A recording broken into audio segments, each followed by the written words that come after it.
So yesterday I did some stuff that we recorded. I realized that I was talking a little too fast when I looked at the recording, and it was difficult to understand what I was saying. I was trying to get a lot accomplished in a little time because I thought that then people would, be able to listen better. But this time I think I'm going to go over some of the stuff that maybe I didn't make so clear and maybe go over it in a better way. Okay.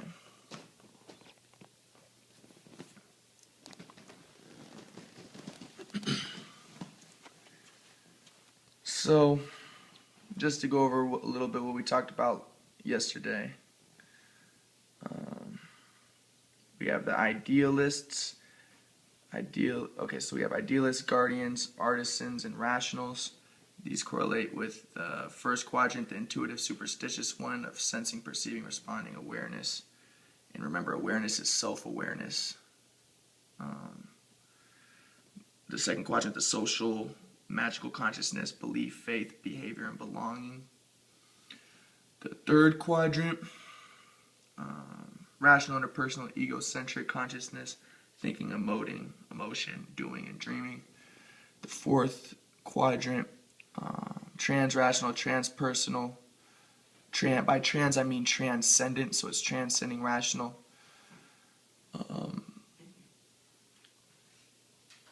Contemplation, passion, flowing, and knowing. And then we have the possible fifth, where we'll have being,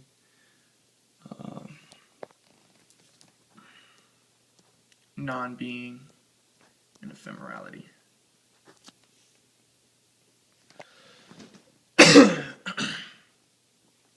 Okay. Now, just to go over these again really quickly, we have the idealists. They tend to believe more in supernatural things, right? They sense things, they perceive things, has a connotation of something that's beyond rational. It's the supernatural. And if you ask a idealist, what's the meaning of life, or what do you have to do, he'll say, they like to try to find themselves. And they also say they want to find the truth because they are intuitive, but a lot of times they want to find themselves. About 10% of the population is idealists. The first quadrant, it's kind of small, and the first quadrant is always seen as weird and different. The idealists are seen often as kind of strange, although they do try to belong, they do want to belong, and they kind of want to be guardians. So remember I said that the fourth quadrant points to the first quadrant of the next quadrant, which would be the fifth quadrant, which becomes its own quadrant. Well, NFs do kind of want to be guardians. They like guardians a lot because they like how they're so organized and they really look up to them. I've known a lot of idealists who like guardians a lot.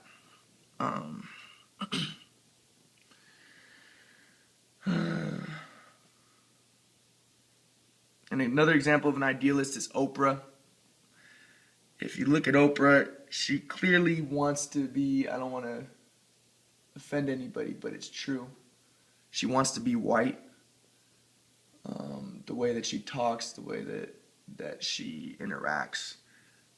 You could tell she really likes white people a lot. Even the books she recommends are written by NFs. And there's that one book of, I forget what it's called, but it's something about wanting to have blue eyes. It's about a black girl who wants to be white. I can't think of a better book that an NF would pick, or Oprah would pick, who's an NF. Like I said, they're kind of racist, but they want to maintain the order.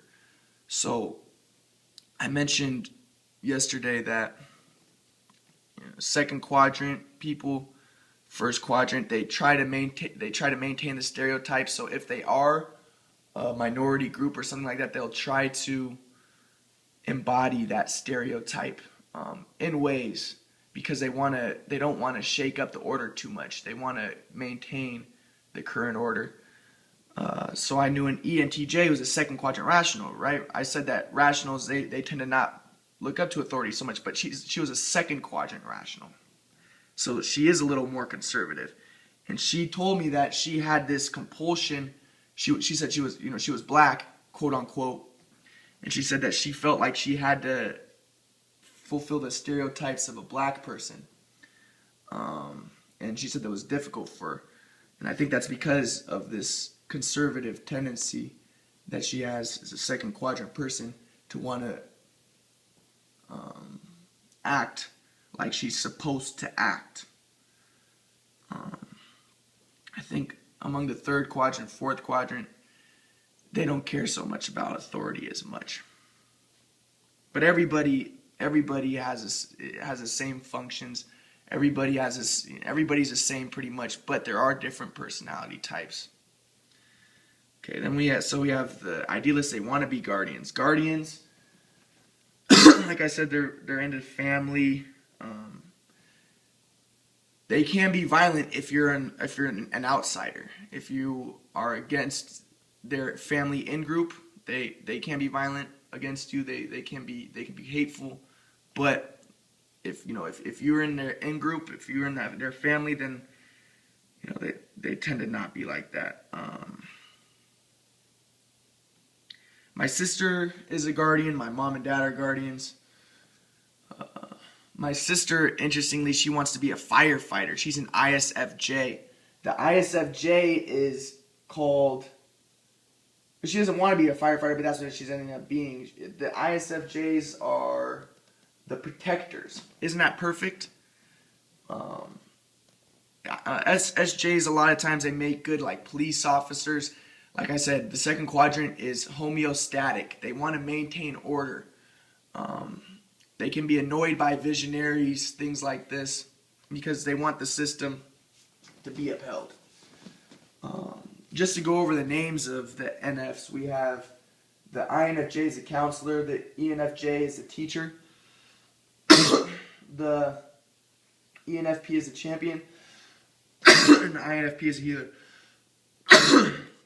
Like I said, they are very healing, good counselors. When you talk to an NF, they make you feel better. They make you feel good. They're very intuitive, perceptive, sensitive. One thing I noticed too, though, I want to say about NFs is I've known a lot of first quadrant oriented people, especially NFs and like INTJs, but NFs who are against abortion. And this makes sense. They're sensitive, they're perceptive, they don't like abortion. But remember, I said they're conservative. And I've heard the argument that people who are against abortion and these types of things are sexist. And remember, I said even women NFs, men and women NFs, tend to be a little sexist. They see the world more stereotypically in a lot of ways. Because remember, I talked about how sensing and perception and response and awareness, these are stereotypical, simplistic functions. They're pre-programmed into your brain. You have no choice. Well, the NFs sometimes tend to see the world very stereotypically. So when they say things in blanket statements, they think all women are like this and so forth. One thing also I want to say about NFs is they love to talk about relationships. SJs like to talk a lot about relationships too, especially the SFJs, because first quadrant of the second quadrant, and ESFJs, the feelers, they like to talk about social stuff. And me, I like to talk about everything because I like to know everything, hopefully. So we have the idealists, the guardians. Guardians kind of want to be artisans. Interestingly, I want to mention this. Guardians, I know like my uncle and my aunt are guardians, and they, before the football game, they get dressed up in their football gear. And remember, belonging. If you have a team that you're rooting for, you have this team you're rooting for, and you have your in-group that's also rooting for the team. This is a perfect way to belong. Sports is a great way for people to belong. They have this team, they're rallying under the team, and they're into it, and they say, yeah, go team, yeah. And then I remember Bill Maher had a funny skit where he says that, people say, yeah, we won. And Bill Maher's saying, you didn't win anything. The athletes who were playing, they won. And the athletes wouldn't even like you if they knew you. You didn't win anything. But not to be mean or anything, but I think that a part of the cheerleading and everything has to do with, you know, wanting to belong. You have a group that you're rallying under. I like to watch sports. I don't cheerlead, but I like to watch sometimes because I like to study the sport. You know, hopefully stuff like that. But it has to do with belonging. One thing I want to say about sports in America and sports in every country is that sports kind of represent the culture's ideologies. So think about football in America. It's predominantly black people are playing. You know, there's also poor white people, a lot of poor white people, and maybe some rich people too. But mainly a lot of black people are playing, and it's kind of a modern day slavery. You have these kids who are brought up. They don't have any, you know, there's still the remnants of slavery. People don't have a lot of money, and they're forced to go into playing a sport and stuff. They're forced to do these drills, and you know they work on this field. Then you have these coaches. You know, a lot of times you see these white coaches yelling at them, telling them what to do, and then they're doing all their drills. They're banging their heads into each other. They're killing each other pretty much. And then you have all these. A lot of times, there's a lot of white people in the stands, you know, cheering for him. Yeah, because why? Because this embodies the stereotypes of the culture. Don't think that racism is over. When I'm around a lot of white people and they're watching this stuff, they call the black people animals. They don't look at them highly. Although they also do kind of want to beat them. They'd say, oh, I wish I was like LeBron James, or I wish I was. But at the same time, you see a lot of racism still. People say, no, there's not a lot of racism anymore in America. Look at Barack Obama. He's a president of the United States. The thing about Barack Obama is he's kind of a puppet. And what I'm getting at with that is, I'll just give an example. I was talking with my friend who was an SJ, and she said that she kind of likes Barack Obama. And I asked why. Why do you like Barack Obama? She said because he's black, but he's kind of white. She said he's kind of an Oreo. You know what I mean? And I said, and I thought this was perfect, the way that she said it, because this is what I would expect her to say.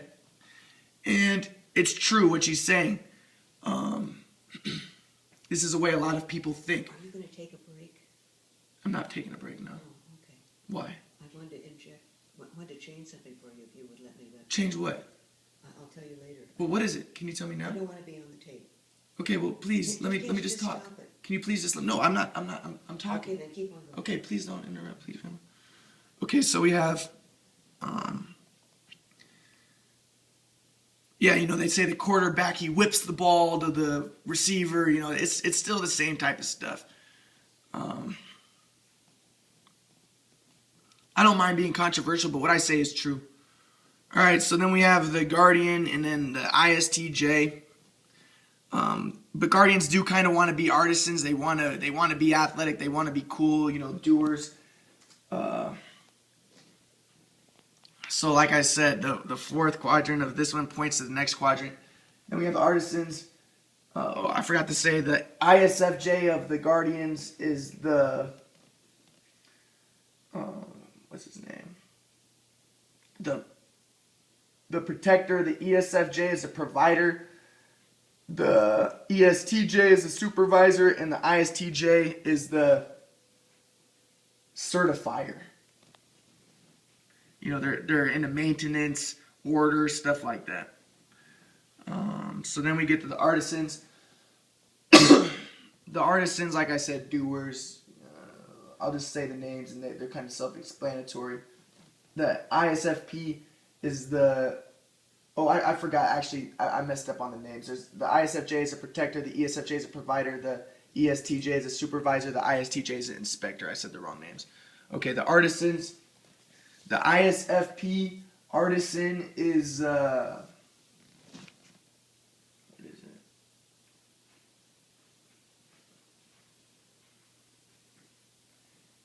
Is the composer. The ESFP is the performer. The ESTP is the promoter, and the ISTP is the crafter. I think that people say, you know, like Mozart was an ISFP, a composer.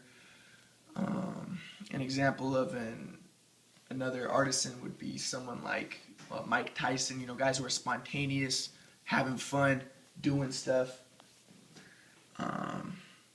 and don't really care too much about authority. All right, then we got the rationals. The INTJ is the mastermind. The ENTJ is the field marshal. The ENTP is the inventor, and the INTP is the architect. Like I said, I'm an INTP. INTPs, they like to think of systems, theories, you know, like Einstein. Karl Marx was an INTP. What was I going to say? Oh, one thing too, like with me, I've never done any drugs in my life. I've never drank any alcohol. Never done anything like that. And I have nothing against it. That's a thing. But one thing is, I think, you know, rationals, they don't feel as much the social pressures to conform. So, you know, you go to a party and you have all these people doing this, but I don't really feel any social pressure to do it. So I've never done it. And also, I think another thing, like I said, there's something called the INTP Rage. INTPs have a hard time regulating their emotions. And I think that this is what somebody told me. I just don't drink or do drugs just because I don't want to. I like to be around people who do it because I have nothing against it. A lot of times it's fun, but I don't do it myself. But what the person said is because INTPs have a hard time regulating their emotions and stuff, they don't want to drink alcohol or something where their inhibitions are gone because they're afraid of how they're going to act, because they know that they're not good at regulating their emotions. So just imagine if their emotional regulation is compromised by a substance. It might not be a pretty sight.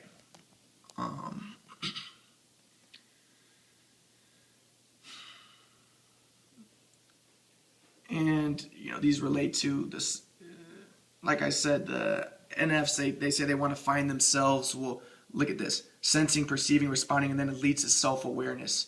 You know, guardians, they tend to be more religious and everything, and social: belief, faith, behavior, belonging, all religious and social. Artisans, they question order, they shake things up a little bit. They're not geniuses necessarily, they're not very abstract thinkers. But like I said, there's a difference between an ISTP, who's a fourth quadrant artisan, and an ISFP. But anyways, ISFPs, they're thinkers, emotional people, doers, dreamers. And then you have the rationals, who are contemplators, passionate, flowers, and knowers. And then we have being ephemerality. And people always look at the third quadrant as bad. In cultures, they say the third quadrant is bad. Of course the third quadrant is bad because it shakes up the order. But that, you know, people say that's bad. It's necessary.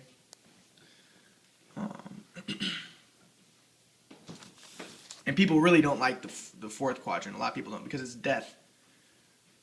Guys like Karl Marx really shaking up the system. All right. Is there anything else I want to say? Okay, so then remember, I related these to the fields of inquiry. Oh, one thing I want to say about NTs too. I was talking to my friend who's an NT or an INTP also, and he was saying, oh, I forgot to mention the percentages too. There's 10% idealists, probably about like 45% guardians, 40% artisans, 5% rationals. Most rationals are male. A very, very high percentage of rationals are male. A higher percentage of artisans are male, but male, female, it's kind of equal. But like what I also want to get at is there's more female ISFPs than female ISTPs, because ISFP is the first quadrant of the third quadrant. ISTP is the fourth quadrant of the third quadrant. Guardians, there's a little bit more female, but kind of equal. And yeah. And Artisans is about, like I said, 40%. Rational is probably about 5% population. But I was talking to my friend who was an INTP, and we were saying how we both agree that the nuclear family is a cause of a lot of problems. And we were noting how Socrates, who was also, people say, would have been an INTP, he thought the same thing, that the nuclear family brings a lot of problems to society. Very selfish oriented. It hurts the kids a lot because these parents force, their genes are involved, so they're trying to force their kids to do things, be wonderful, and they mess up their kids. So we were talking about, we don't like the nuclear, well, not necessarily don't like, but we both don't agree that nuclear family is awesome. Buddha thought the same thing. The Buddha, in the stories of the Buddha, also even Jesus, in the stories of Jesus in the Gospels, he was saying the same thing. He said that he didn't come to, bring the family together, bring people together. He said that he was gonna, well, I forget exactly how he said it, but he was gonna, tear apart the mother from the son, and he brought to, he said he didn't come to bring peace. He came with the sword. So, anyways, INTPs, some people might say, oh, they're anti-family. Not really anti-family, but we recognize that there's problems within the nuclear family. Look at all the divorces and stuff. It's just a system that doesn't work. Apparently, I think there was a statistic that 20% of children are being raised by a father who is not his true biological father, and the father doesn't know about it. And we see like 50% of marriages, more than that, I don't know, ending up in divorces. The nuclear family is an institution that's kind of old. It has a lot of problems with it. Remember I said guardians. I talked to some SJs about this, and some, some are more open-minded than others, but remember, they're more family-oriented. They hear this and they say, oh, that sounds horrible. Of course, no, the family's wonderful. Like I said, there's kind of an antagonism. Okay. Between the second quadrant and the fourth quadrant. Okay, back to, so I said a good heuristic is, dang, this pen is not good. What the heck?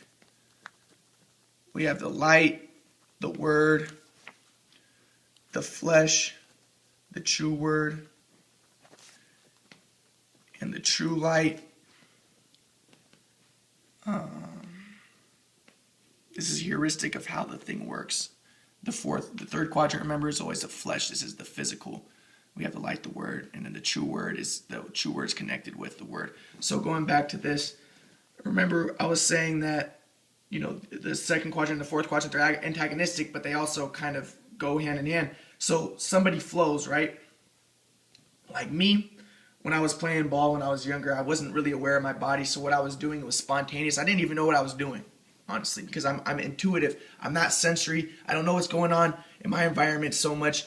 The artisans, they are sensory and they're perceptive, so they're spontaneous, but they know what's going on in their environment. Me, I'm flowing because I don't even know what I'm doing, and I'm spontaneous. But so then what a guardian might do is he might look at that and he might say, okay, so what is this flower doing? And he tries to make a rule book about it, a formula book. So he says, okay, I have to put my foot like this, and I have to do this, and so forth. And then, so they learn from the flowers. And then they create rule books based on it, but usually they're missing out a lot of stuff. A lot of times, though, behavior, the second quadrant can mess up the fourth quadrant. So, for instance, I had no idea how I was jumping when I was younger. Then I went to this place called Sports 360. Don't go there. There was this guy, and he was actually a really religious guy, probably an SJ. And he was telling everybody how to jump. He was saying, put your feet like this and do this. And I had never thought of this before. I had never thought about how I put my feet and how I do this stuff. And then so I did it, and then I was messing up my jumping, and then it ruined me. It's kind of like there's this old saying that once you tell the caterpillar or the centipede, what foot to put first. The centipede can never walk again. Well, it messed me up because this guy's trying to come up with a formula of how to do things, whereas it's best to just not be aware of it and just flow. I don't like weightlifting because same type of thing. They tell you all these forms and stuff. I'm not too much of a fan. It's okay, but I'm not a big fan. Also, like my dad, who was an SJ, he bought me this shoot away, a thing that rolls the ball to you. You pick it up and you shoot it. So he's trying to make things better. He's trying to help out make things better. This is when I was in like the 7th grade. My shot was really good, but you can't be content. You gotta try to make things even better. So he buys me a shoot away. It messed up my shot completely because then I started picking up the ball off of the shoot away, and I would be standing in a funny position. I'd be shooting like this. It messed up my muscle memory. I never thought about how I shot before, but then my shot was getting messed up. But then I would continue to shoot thousands of shots on this shoot away, and it messed up my shot more and more, and we never figured it out.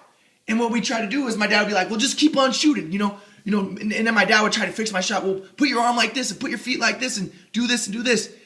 Really, the problem was I was shooting on this dang shoot away that's unnatural. Trying to fix things, you end up making things worse a lot. Another thing is I have OCD. I have a thing where I twitch. Well, I studied this, and I studied that actually people who have twitches tend to be more creative. This was on a BBC show where people with twitches, they tend to have more creative energy. They tend to like to, write music more, things like this. Well, my parents tried to get me medicine for it. You don't need medicine. You don't need to try to fix things that aren't broken.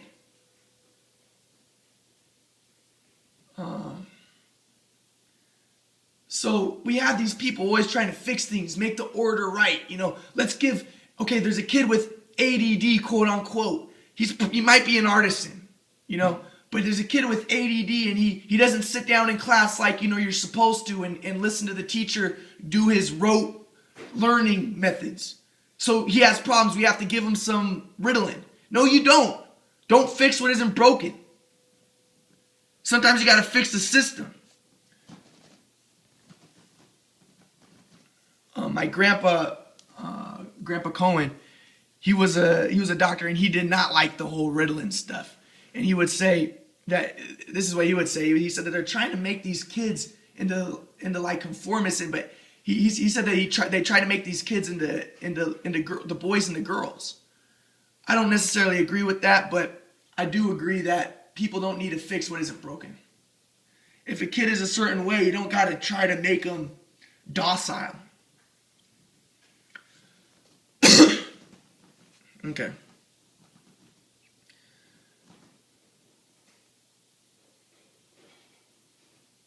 Alright, so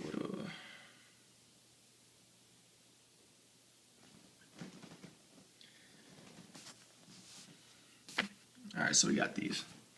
So then I related these to the fields of inquiry. We got science, religion, art, and also think about this though, one more thing. The doctors are making a lot of money giving medicine to people who don't need medicine. It's messed up. Alright, science, religion, art, and philosophy. History. So anyways, going back to this one more time though. So I was given Prozac in like my 11th grade year. It was stupid. I didn't need it. It was to try to make me docile more and stop the OCD or whatever. It's not helpful. You don't need that. And I tried not to take it as much as possible. All right, so we got science, religion, art, philosophy. I don't like to talk about it. It frustrates me a lot. So science is related to the NFs, like I said, religion, the SJs, art, the SPs, philosophy, the NTs. Then we got history, like I said, science and history. Some people say history is a science. The reason why some people say it's not a science is because you can't replicate it. Maybe you can. Maybe it's possible to recreate history, people say. Physicists say that you can maybe recreate the universe, and then you can study history scientifically because you can replicate it. Interesting idea. But for the time being, we're just going to say that history is the fifth type, the questionable fifth type. Philosophy, right? Philosophy is about contemplation, passion, flowing, knowing. Art is about thinking, doing, emotion, dreaming. Science is about sensing, perceiving, responding, awareness. Religion is about belief, faith, behavior, and belonging. Okay, so now let's go over. So remember, my thesis was the physical nature of reality reflects the eternal reality. The eternal reality is manifested through the quadrant or the cross, whatever you want to call it.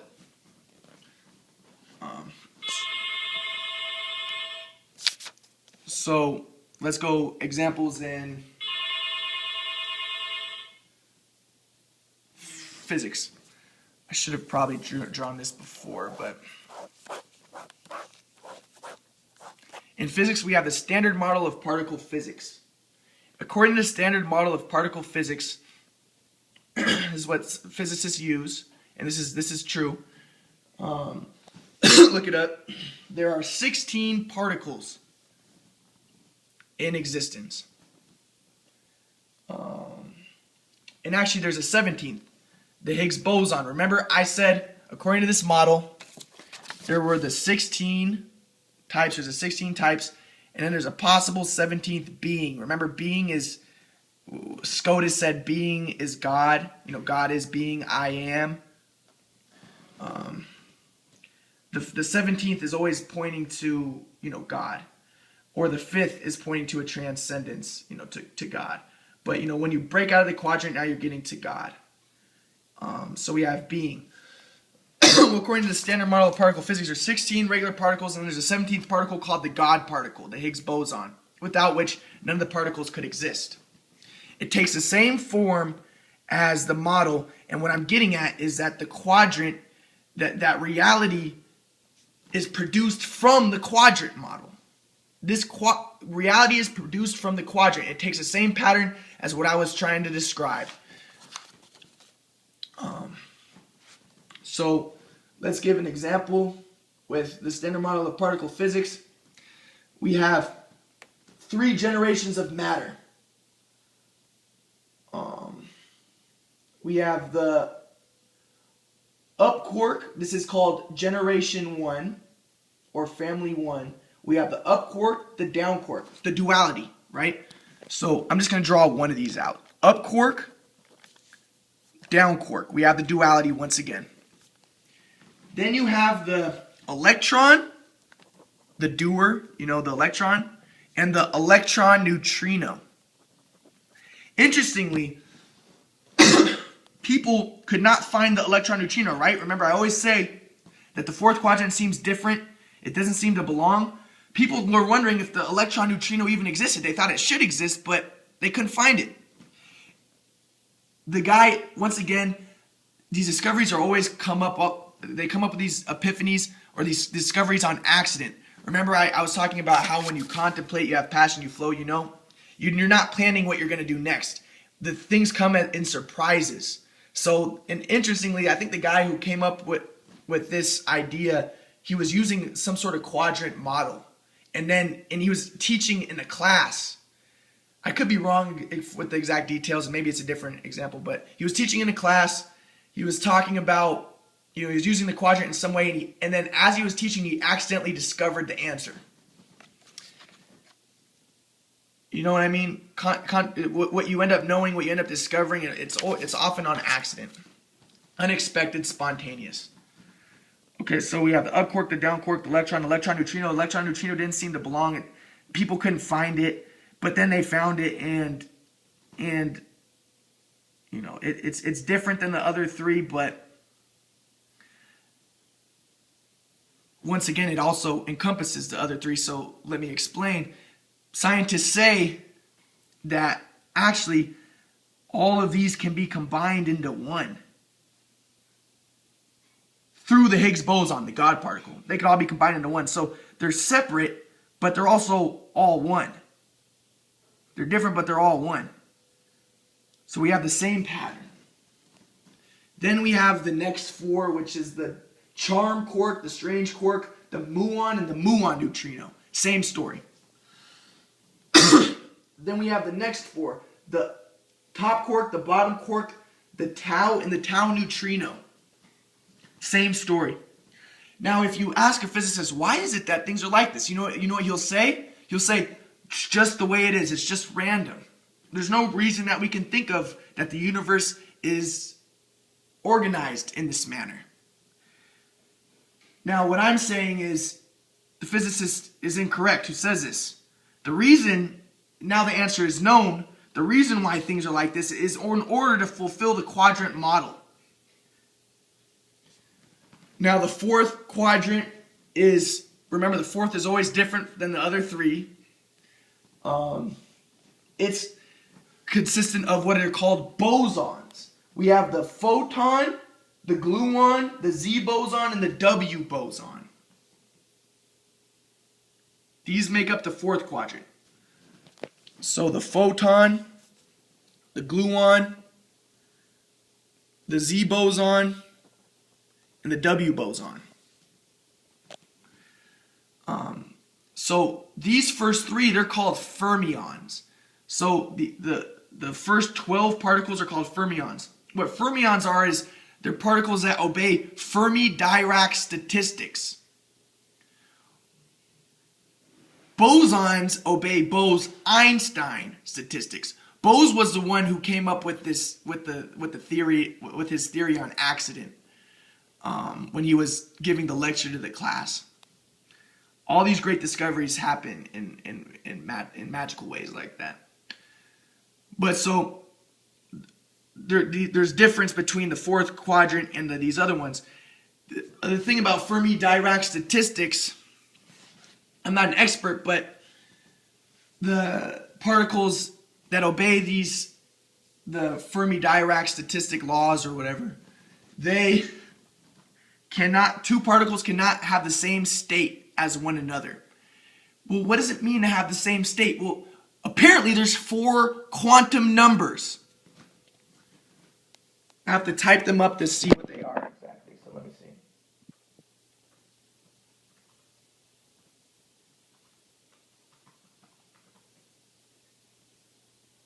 There are 4 quantum numbers. These numbers are the principal quantum number, the azimuthal quantum number, the magnetic quantum number, the spin projection quantum number. Once again, we have a quadrant. Think of these as being in a quadrant. It's the same story, the same patterns involved. The third one is more related to just think of the first one as related to thinking, the second one relating to emotion, the third one relating to doing. The fourth one, the spin projection number, again, it didn't seem to fit, didn't seem to belong. Originally, scientists thought there were only 3 quantum numbers. The fourth was added later. So the idea is Fermi-Dirac statistics and Fermi-Dirac, according to the Fermi-Dirac statistics, I guess, I'm not an expert, but according to these statistics, 2 fermions cannot have the same state at the same time. And the state is dependent on these 4 quantum numbers. According to Bose-Einstein statistics, the photon, the gluon, the Z boson, W boson, these 4 particles can be in the same state at the same time. Now, one thing I want to say too is that these are force-carrying particles. So the photon is related to electromagnetic force, the gluon, the strong force, the Z boson and W boson, they're related to the to the weak force. And then you have the Higgs boson, the God particle. So we have the same pattern. Interestingly, scientists think that there may be 2 other particles. They haven't found them yet. But, maybe one would be the graviton, they say, which would be the force-carrying particle for gravity. So we would have the Higgs boson and then the graviton. And then another one might be I'm running out of batteries. Another one might be the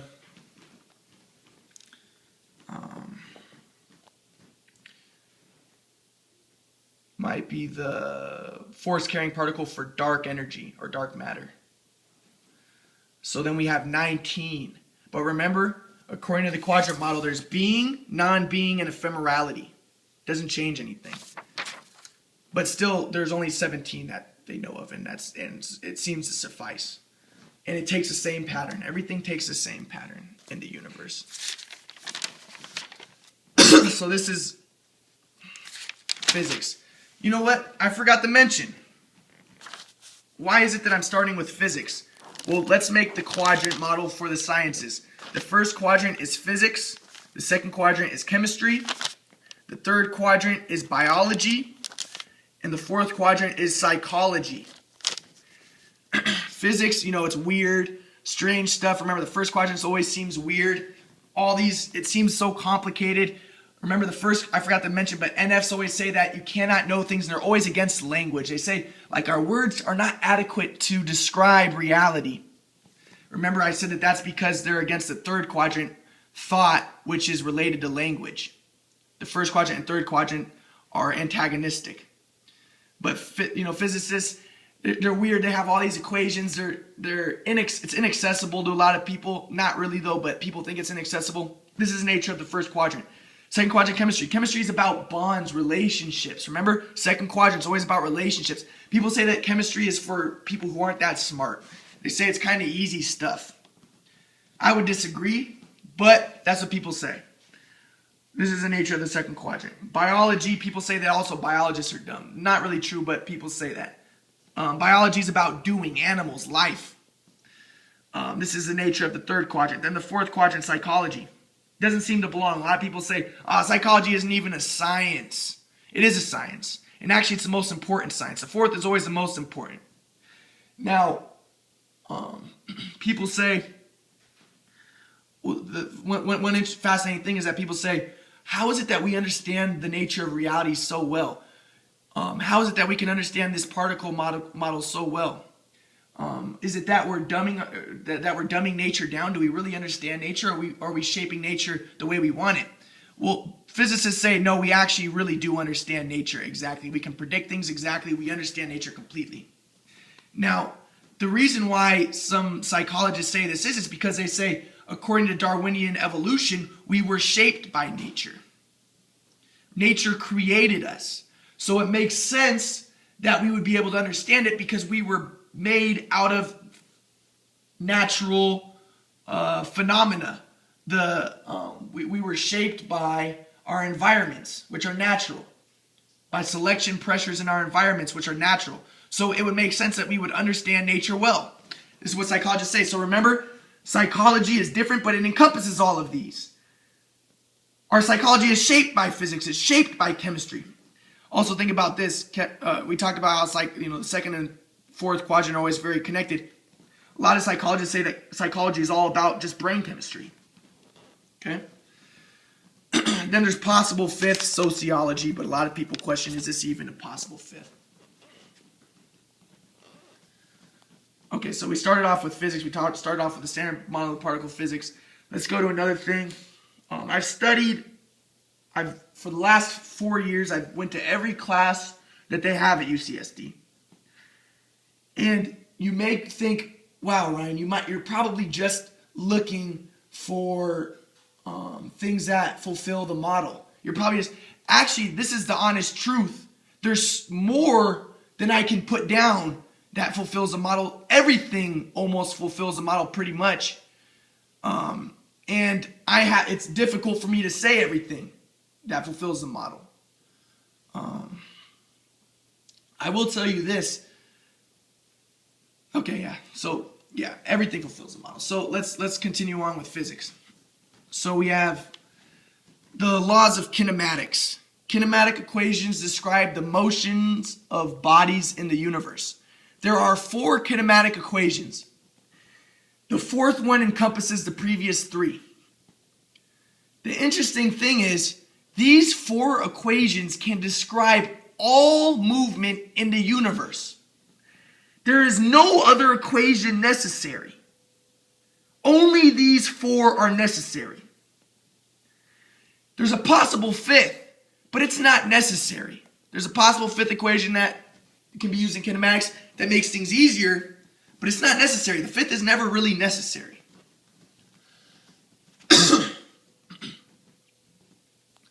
But it's helpful.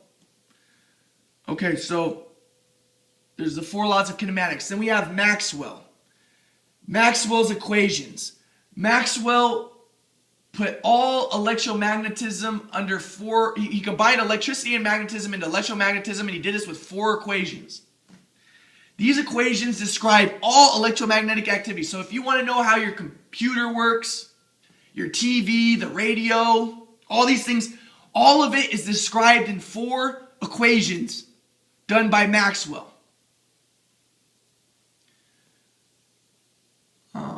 There could also be a possible fifth once again, but there only needs to be four. So we have the quadrant. You put each equation in a separate quadrant, and it fulfills the pattern of the quadrant.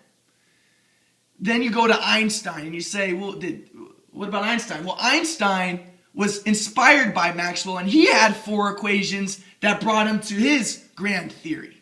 And it was based off of, he looked at Maxwell's equations. This inspired him, and this is how he got his theory. There's another equation that Einstein has that has in the denominator the number 16, pi, and it's based off of 16 squares. And people say that this equation is actually even better than the E equals mc squared equation. Just people don't understand it as well. But once again, it is completely based off of the quadrant model. Then we have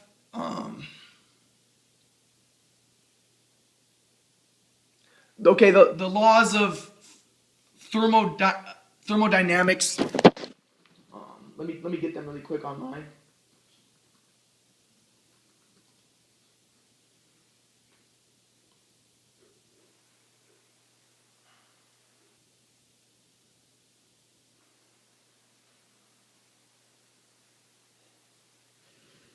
Well, there's four laws of thermodynamics.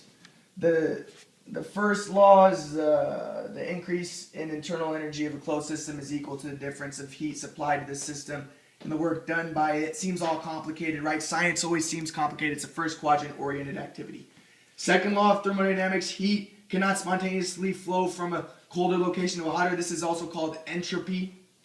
The third law of thermodynamics, the system approaches absolute zero. The entropy of the system approaches a minimum value. The 0th law of thermodynamics seems different, right? If two systems are each in thermal equilibrium with the third, they are also in thermal equilibrium with each other. These are laws of thermodynamics, describes all thermodynamics. Then you have the thermodynamic potentials. You have four thermodynamic potentials.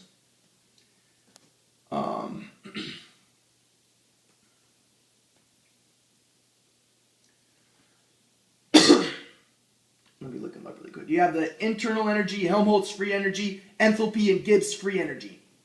How do you get these? I have to plug in my... Oh, man. I'm going to run out of batteries. Whatever. How do you get these?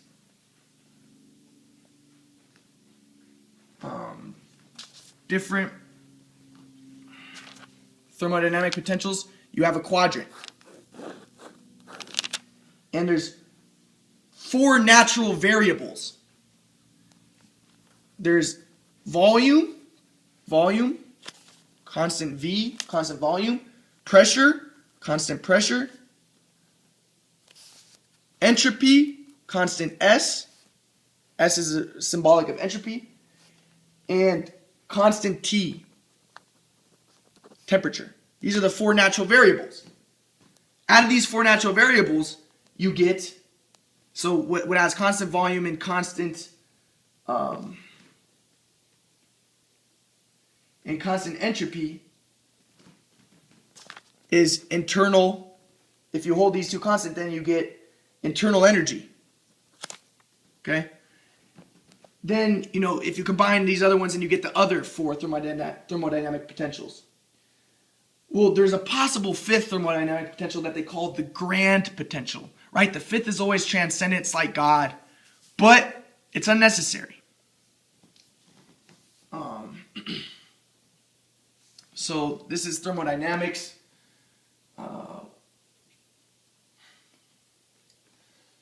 It goes on and on. I studied physics.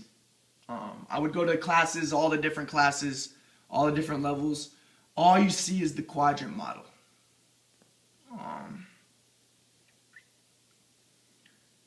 Same thing with chemistry. But okay, so we talked about physics. Now let's jump to chemistry. In chemistry, we have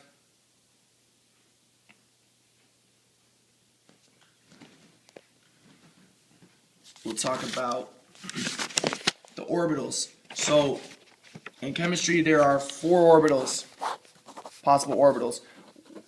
What an orbital is it's an area that the electron is more likely to be based on probability.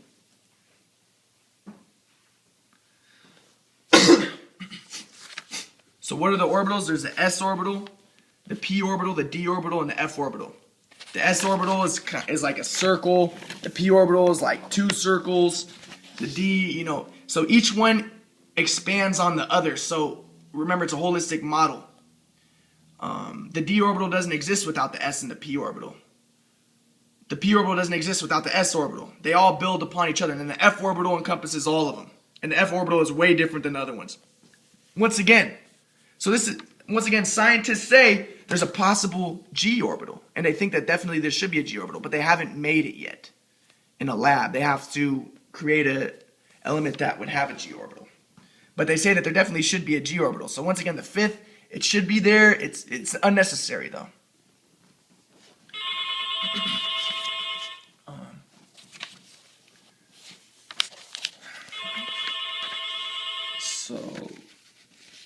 Organic chemistry is all about carbon chemistry. That's what organic chemistry is. Interestingly, in our body, there's mainly carbon, oxygen, hydrogen, and nitrogen. These 4 elements. Same thing with our atmosphere. There's mainly 4 elements. It all fits the quadrant model. Okay. There's actually 16 elements in the atmosphere altogether when you look at it based on percentages. But same thing, quadrant model. But there's mainly 4. Same thing with the body. There's a COHN, the main ones. And carbon has 4 valence electrons. And what does a carbon look like in a diagram? It is like this. And it has the 4 spikes coming out of it. It makes a quadrant.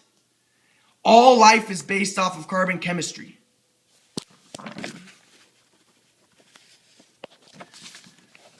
So carbon is responsible for every living organism.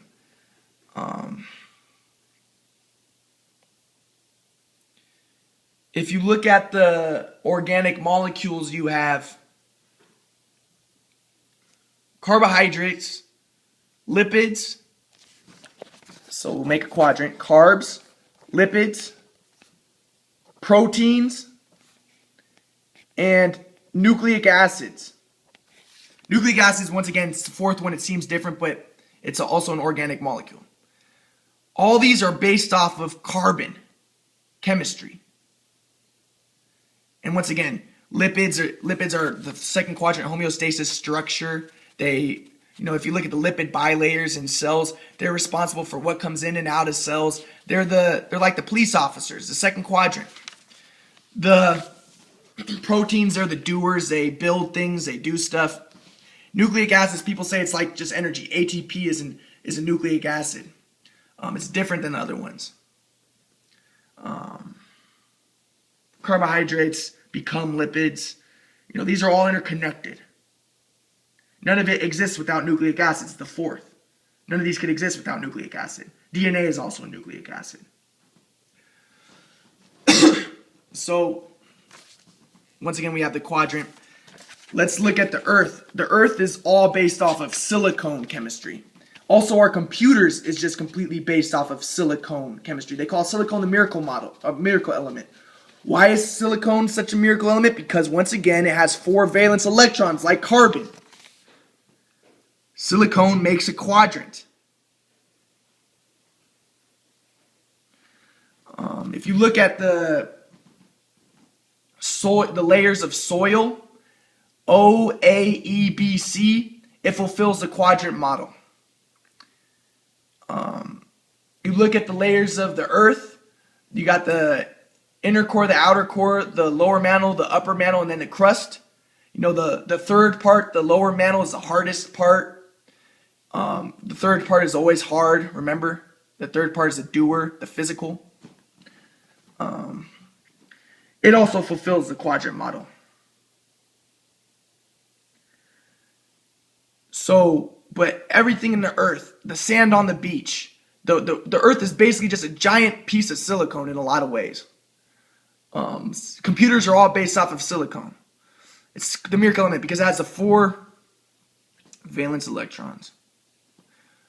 One thing I want to mention too, I forgot to say because we skipped from physics, is our navigation systems. I forgot to say this too. Okay, so there really is 3 spatial dimensions and a 4th time dimension. People say, oh, well, M theory, it says there's 11 dimensions. Well, also, I forgot to say this too. M theory fits the quadrant model perfectly. There were 4 string theories, and then there was a 5th E8 that was way different, like the God type of string theory. They were all combined by Edward Witten, and they make M theory. But M theory also fits the quadrant model completely.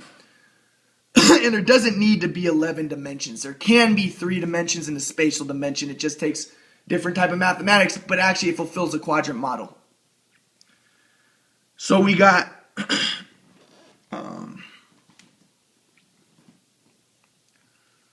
what was I saying? Oh yeah, the navigation systems. For the navigation system, all you need is 4 satellites. 3 for space and 1 satellite for time and dealing with general relativity. That's all you need. So all your navigation systems is based off of 4 satellites. The quadrant model once again.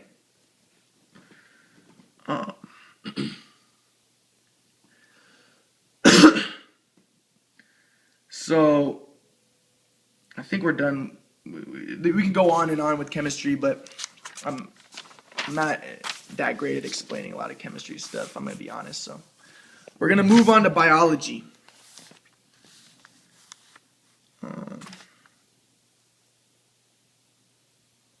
I think I'm going to stop filming soon, but okay. Biology, we have, look at the domains of life. I forgot to say the forces in physics, so we can talk about the forces too. But the domains of life, we have archaea, bacteria,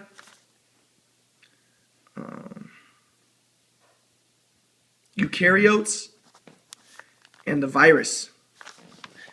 According to scientists, these all were once one life form, and they separated. So once again, these are all interconnected, but they're different. Archaea, they're weird. They live in extreme environments. First quadrant, they're tiny, like the first quadrant. The bacteria, they're responsible for homeostasis. They live in our stomachs. They digest our food. They break down trash. You know, they're important. And they also can help you from not getting sick. Remember, the second quadrant is homeostasis. It maintains order.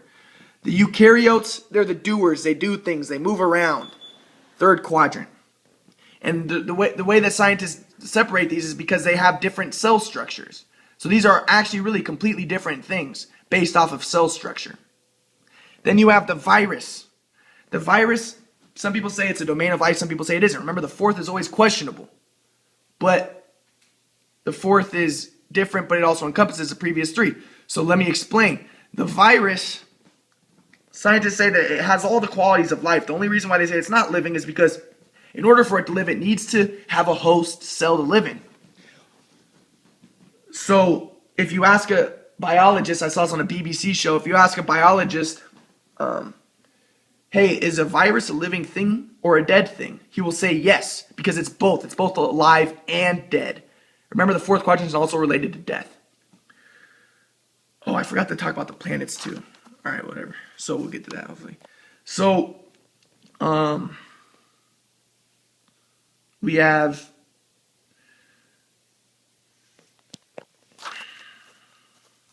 the virus needs to have a host cell to live in. Well, what are the host cells that a virus lives in? It lives in eukaryotes. It lives in bacteria, archaea.